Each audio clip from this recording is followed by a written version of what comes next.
এই দ্বীপটি ব্রিটেনের একেবারে পাশে, কিন্তু এটি আসলে যুক্তরাজ্যের অংশ নয়। দ্বীপটির নাম আইল অফ ম্যান। তাদের নিজস্ব পার্লামেন্ট আছে, নিজস্ব আইন আছে, এমনকি নিজস্ব মুদ্রাও আছে। প্রশ্ন হলো, এটা কেন যুক্তরাজ্যের অংশ নয়? চলুন কারণটা জেনে নিই। শত শত বছর ধরে এই দ্বীপটি ভাইকিংদের শাসনে ছিল, তারপর স্কটিশ ও ইংরেজ শাসকদের অধীনে চলে যায়। কিন্তু যখন ব্রিটিশ ক্রাউন শেষ পর্যন্ত দ্বীপটির নিয়ন্ত্রণ নেয়, তখন তারা এটিকে কখনোই যুক্তরাজ্যের মধ্যে অন্তর্ভুক্ত করেনি, বরং এটিকে দেওয়া হয় এক অদ্ভুত মর্যাদা, যার নাম ক্রাউন ডিপেন্ডেন্সি। এর অর্থ হলো রাজা এখানকার রাষ্ট্রপ্রধান। কিন্তু যুক্তরাজ্য সরকার দ্বীপটি পরিচালনা করে না।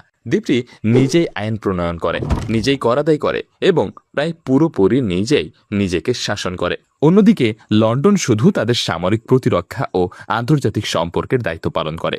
তাই আপনি যদি সেখানে বাস করেন, তাহলে আপনি ব্রিটেনের সঙ্গে যুক্ত, কিন্তু আপনি যুক্তরাজ্যের ভেতরে বাস করেন না। এটি এমন একটি জায়গা যা ব্রিটিশ, কিন্তু ব্রিটেন নয়।